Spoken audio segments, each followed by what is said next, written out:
నమస్తే welcome to KK news నేను శ్రీదేవి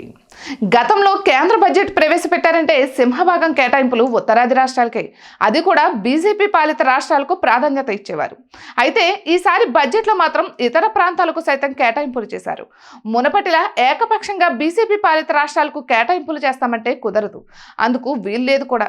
ఇక గత 2 సార్లు కేంద్రంలో బీజేపీ ఒంటరిగా అధికారంలోకి వచ్చింది ఈసారి మాత్రం మిగతా వారి సాయం అనివార్యంగా మారింది అదే మిత్రులకు న్యాయం చేయాల్సి వచ్చింది కూడా 2024 ఎన్నికల్లో సొంతంగా 300 స్థానాల్లో అధికారంలోకి రావాలన్న బీజేపీది లక్ష్యం కానీ బీజేపీ కేవలం 244 స్థానాలకు మాత్రమే పరిమితమైంది మ్యాజిక్ ఫిగర్ కు దూరంగా ఉండిపోయింది ఇటువంటి పరిస్థితుల్లో చంద్రబాబు నేతృత్వంలోని తెలుగుదేశం పార్టీ సాధించిన 16 స్థానాలు నితీష్ కుమార్ నేతృత్వంలో సాధించిన 12 ఎంపీ సీట్లు కీలకంగా మారాయి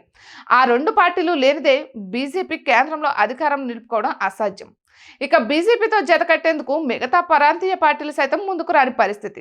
అందుకే అటు చంద్రబాబుతో పాటు ఇటు నితీష్ని సంతృప్తిపరచగలిగింది కేంద్ర ప్రభుత్వం బడ్జెట్లో ఏపీతో పాటు బీహార్కు ప్రాధాన్యం ఇచ్చింది జూన్ 4న ఫలితాలు వచ్చాయి అదే నెల 12న చంద్రబాబు సర్కార్ కొలువు తీరింది మొత్తం 4 సార్లు చంద్రబాబు ఢిల్లీ వెళ్లారు అందులో 2 సార్లు బడ్జెట్ ప్రతిపాదనతోనే ఢిల్లీలో అడుగుపెట్టారు అమరావతికి తక్షణ సాయంగా 75,000 కోట్లు పోలవరం ప్రాజెక్టుకి 30,000 కోట్లు అవసరమని కేంద్ర పెద్దల ముందు ప్రతిపాదన పెట్టారు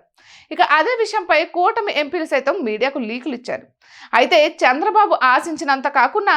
రాష్ట్ర బడ్జెట్లో అమరావతికి 1,500 కోట్ల రూపాయలు కేటాయించింది కేంద్రం ఇక పోలవరం విషయంలో సైతం తప్పకుండా సాయం చేస్తామని ప్రకటించింది అందుకు మాత్రం వెల్లడించలేదు అయితే బీహార్తో పోల్చుకుంటే ఏపీకి కేటాయింపులు తక్కువే కేవలం అమరావతి రాజధాని నిర్మాణానికి మాత్రమే 15,000 కోట్ల రూపాయలను అందించినట్లు ఆర్థిక శాఖ మంత్రి ప్రకటించారు ఇక పోలవరం విషయంలో నిర్దిష్టమైన అంకెలు వెల్లడించలేదు వెనుకబడిన జిల్లాలకు సంబంధించి కూడా నిధుల కేటాయింపుపై స్పష్టత లేదు సర్వోదయ ప్రాజెక్టుల కింద చేపడుతున్న పనులకు సంబంధించి కూడా నిర్దిష్టమైన నిధుల ప్రకటన లేదు కానీ బీహార్ విషయంలో మాత్రం కేంద్రం స్పష్టమైన ప్రకటన చేసింది కేవలం అక్కడ రహదారుల అభివృద్ధికి 76,000 కోట్ల రూపాయలను కేటాయించింది మరో 21,000 కోట్లతో వివిధ పవర్ ప్రాజెక్టుల నిర్మాణం చేపట్టనున్నట్లు ప్రకటించింది ఇక పర్యాటకంగా కూడా చాలా రకాల కేటాయింపులు చేసింది అయితే ఏపీ కంటే బీహార్కు అత్యంత ప్రాధాన్యం ఇవ్వడం విశేషం ఇక త్వరలో బీహార్ అసెంబ్లీ ఎన్నికలు జరగనున్న నేపథ్యంలోనే ఆ రాష్ట్రానికి కేంద్ర ప్రభుత్వం అత్యంత ప్రాధాన్యం ఇస్తున్నట్లు తెలుస్తోంది గతంలో ఏపీకి ఈ స్థాయిలో బడ్జెట్లో నిధులు లేకున్నా బీహార్తో పోల్చుకుంటే మాత్రం తక్కువే ఇక ఇటువంటి మరెన్నో వీడియోస్ కోసం కేకే న్యూస్ తెలుగు ఛానల్ని సబ్స్క్రైబ్ చేసుకోండి